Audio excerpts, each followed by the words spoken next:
अक्सर अखबार में खबरों की जगह खबर होती है, विज्ञापन की जगह विज्ञापन होती है। लेकिन विज्ञापन की जगह खबर का कंटेंट हो, हार्डकोर न्यूज़ हो, गंभीर इल्ज़ाम हो, तो फिर जहन सोचने को मजबूर हो जाता है। ऐसा ही मेरा माथा ठनका जब 18 तारीख का मैंने मध्य प्रदेश के सबसे बड़े अखबार होने का दावा करने वाले दैनिक भास्कर के नीमच एडिशन का ये पन्ना खोला। जब पन्ना खोला तो मुझे इतने हाफ पेज का एक विज्ञापन, जिसपे ऊपर विज्ञापन लिखा था, कंटेंट में भारत के राष्ट्रपति, महामहिम राष्ट्रपति से लेके प्रधानमंत्री से लेके जिले के कलेक्टर और एसपी तक से गुहार थी।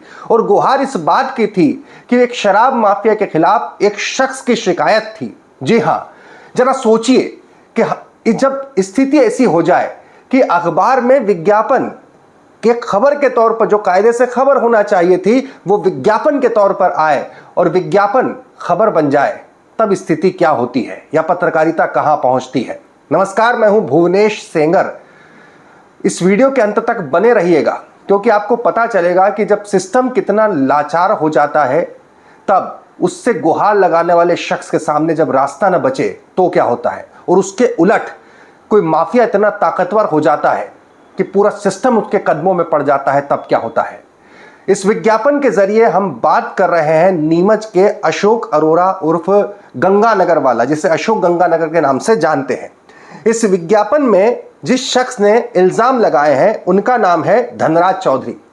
इल्जाम ही नहीं लगाए, जो इल्जाम है वो इतने संगीन है कि उनकी कायदे से पड़ताल की जानी चाहिए थी। मैं आपको पहले इल्जाम बता दूं कि आखिर वो इल्जाम है क्या, और वो इल्जाम अगर है तो इसकी पड़ताल होनी चाहिए थी या उसकी जगह विज्ञापन में होनी चाहिए थी। बड़ा सवाल इस बात का है। दरअसल ये विज्ञापन आप भी देखें, आजकल सब चूंकि दैनिक भास्कर ऐप पर उपलब्ध है, अखबार आपके पिछले दिनों के 18 तारीख का ये अखबार है जो आपके सामने आप देख रहे हैं, इसका ये विज्ञापन है। संबोधित किया गया भारत के राष्ट्रपति, महामहिम से लेकर कलेक्टर और एसपी तक को, और जिसमें यह कहा गया कि मैं धनराज चौधरी निवासी नीमच के द्वारा आवेदन करता हूं कि अशोक अरोरा उर्फ गंगानगर वाला और उनके पुत्र उरुल अरोरा द्वारा जो एक तो ये इन्होंने कहा है कि इनके परिवार को फंसाया गया, षड्यंत्र पूर्वक केस किए गए, लेकिन इससे गंभीर मसला इस पर यह है कि वो जो शराब की दुकानें संचालित कर रहे हैं उसके जरिए 100 करोड़ के राजस्व का चूना लगाया जा रहा है मध्य प्रदेश को।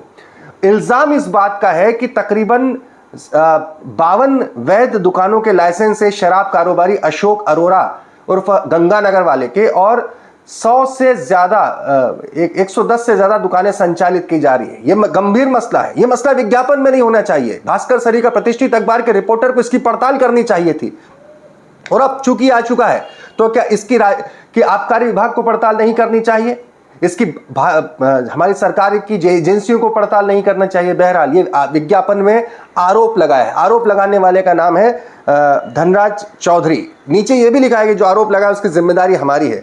मैंने जब इस विज्ञापन को पढ़ा तो मुझे लगा कि ये मसला तो पत्रकार की खबर का है, ये मसला विज्ञापन का नहीं है। इतना गंभीर आरोप है। इतना ही नहीं, आरोप में ये भी कहा गया है कि वो चाहे इस जो नाम लिया गया अशोक गंगानगर का, उसका सर्वर रेस्टोरेंट की लीज गलत तरीके के साथ आवंटित कर दी गई हो। कई बंगला नंबर जैसे 39 का जिक्र है जिसकी 23,000 स्क्वायर फीट की जमीन उनके बेटे के नाम गलत तरीके से हस्तांतरित की गई। इसमें बहुत जमीनों पे कब्जा, ये भी आरोप लगाया गया कि माफियागिरी के चलते जमीनों पे कब्जा करना, ये सब कुछ जो है अशोक गंगानगर के द्वारा, अशोक अरोरा उर्फ गंगानगर, ये क्या इल्जाम है धनराज चौधरी के। हम नहीं लगा रहे, इल्जाम धनराज चौधरी के हैं। ये तमाम इल्जाम इतने संगीन हैं जो मसला पड़ताल का बनता है। इसमें तो यहां तक कहा गया कि पूरा सिस्टम जो है, प्रशासनिक सिस्टम, दरअसल उनकी जेब में है अशोक गंगानगर के, ऐसा कहा, इसमें इल्जाम ये लगाया गया है। इतना ही नहीं, इससे बड़ी और गंभीर बात यह है कि कहा है कि मुझे मेरे साथ कोई दुर्घटना होती है, नहीं जान का कोई खतरा मुझे होता है। ये इल्जाम भी धनराज चौधरी ने दैनिक भास्कर में प्रकाशित इस विज्ञापन में लगाया है। अब सवाल यहाँ पर इतना ही नहीं, QR कोड भी दिए हैं कि जो शिकायती पत्र हैं उनके भी, वो भी आप प्रतियां देख सकते हैं।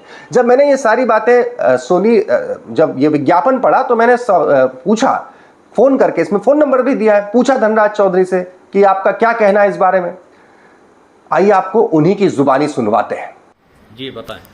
धनराज चौधरी नीमच में मेरे मकान है बंगला नंबर 18 में, और मेरा मकान एक शराब ठेकेदार बेनामी ठेकेदार अशोक गंगानगर मेरा मकान 10-20 लाख रुपए में लेना चाहता है और मुझसे कहता है कि यहाँ से तुम तुम्हारे बच्चों के पास इंदौर चले जाओ। और मैं करीब इससे 10 साल से परेशान हूँ और डेली मेरे को ये मकान छीनने के लिए मैं कितनी ऊपर से नीचे सीएम से लगाकर मैंने नीचे तक शिकायत करी पर मेरी कोई सुनवाई नहीं हो रही है। जबकि बड़ी बड़ी सिटियों में इंदौर, उज्जैन, भोपाल सब अच्छे से बड़े लोगों का जो काम हुआ है वैसा काम हमारी नीमच में आज तक नहीं हुआ है। और ये भू माफिया, बेनामी शराब ठेकेदार, बेनामी गाड़ियाँ 100 गाड़ियाँ हैं इसके पास नौकरों के नाम से, गने हैं इसके पास तो वो नौकरों के नाम पर, शराब ठेके हैं तो वो नौकरों के नाम। आपको विज्ञापन देने की नौबत क्यों पड़ी है? मेरे क्या को बात? विज्ञापन इसलिए दिया कि मेरे की कोई सुनवाई नहीं हुई आज तक। तो मैंने नीमच में रिपोर्टें कर दी 10, जिसपे 5 पे मेरे ऊपर कायमी कर दी और इसके ऊपर कोई कायमी नहीं। और मैंने फिर भी 5 रिपोर्ट करी तो उसमें भी मुझे न्याय नहीं मिल रहा है। तो मेरी कोई सुनवाई नहीं कर रहा है तो इसलिए मैंने इसका विज्ञापन दिया और मैं परेशान हूँ। और एक सीनियर सिटी का 72 साल का सीनियर सिटी का आदमी हूँ और मुझे इस तरह से हम दो ही मियाँ भी रहते हैं और हमको परेशान किया जा रहा है और मेरा मकान छीनना चाहता है। मेरे को मकान के लिए आधी रात को 1:30 बजे आया और मेरे घर में घुस गया और मैंने इसको रिपोर्ट करी थाने पे। तो आज तक मेरी थाने की कोई सुनवाई नहीं, कोई कायमी नहीं होती इसके ऊपर। जबकि मेरी 10 रिपोर्ट है, 5 पहले हुई और 5 अभी हुई और उसमें भी इस पर किसी पे कायमी नहीं।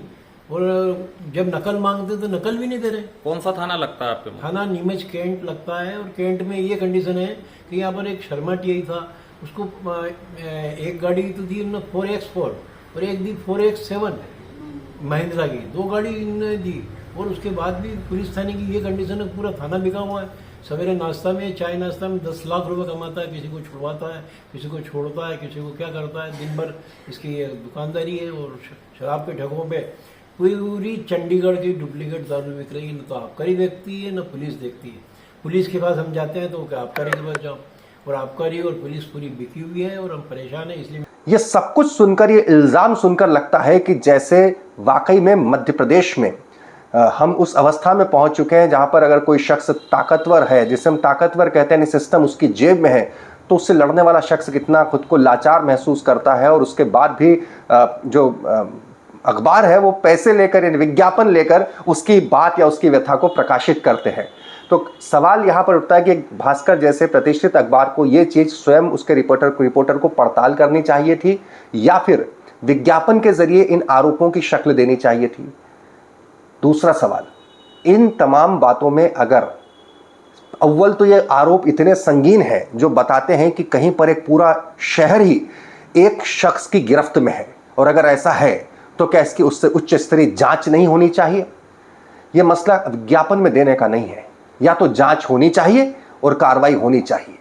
जांच होकर ये तमाम संगीन मसले अगर सच साबित होते हैं तो इस शख्स को सलाखों के पीछे होना चाहिए, वरना विज्ञापन के जरिए पगड़ी उछाल की व्यवस्था कम से कम इस अखबार को तो नहीं करनी चाहिए। दूसरी महत्वपूर्ण बात, इस मसले पर हमारे रिपोर्टर राघव शर्मा ने कोशिश की थी अशोक गंगानगर से, अशोक अरोरा उर्फ अशोक गंगानगर जो भी कहा जाता है उन्हें, उनका पक्ष जानने की। बहरहाल उन्होंने फोन नहीं उठाया। हमारे पास कॉल लॉग उपलब्ध है कि हमने पत्रकारिता के नियम के तहत उनसे भी बात की। बहरहाल ये आरोप धनराज चौधरी के हैं, जो लगाए उन्होंने सुने, आपने सुने। बड़ा सवाल इस बात का है, कुछ दिनों पहले विश्व हिंदू परिषद का इंदौर में कार्यक्रम था जहां पर मुख्यमंत्री मोहन यादव अपनी खुद की पीठ ठोक रहे थे कि मछली हो या मगरमच्छ, हमने किसी को नहीं छोड़ा। दरअसल भोपाल के शारिक मछली नाम के एक व्यक्ति के ऊपर जो कार्रवाई की गई उसको लेकर वो जिक्र करते हैं आजकल इन दिनों। लेकिन सवाल है मोहन यादव जी, इस तरह के कई मगरमच्छ मध्य प्रदेश के कई जगहों पर पनप रहे हैं, लगातार काफी अरसे से बने हुए हैं और अब काफी बड़े हो चुके हैं। चुनौती आपके सामने है, क्या आप इस तरह के मगरमच्छों को वाकई में इन पर नकेल कस पाएंगे? मामला आबकारी का है, जो मध्य प्रदेश के उप मुख्यमंत्री हैं और आबकारी भी उन्हीं के पास में, जगदीश देवड़ावती उसी इलाके से आते हैं। सवाल ये, क्या उन्हें इस बारे में पता नहीं है?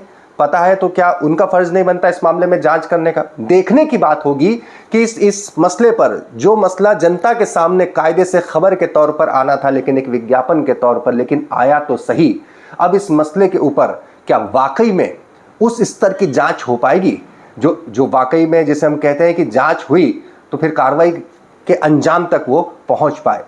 इस पर हमारी नजर लगातार बनी रहेगी।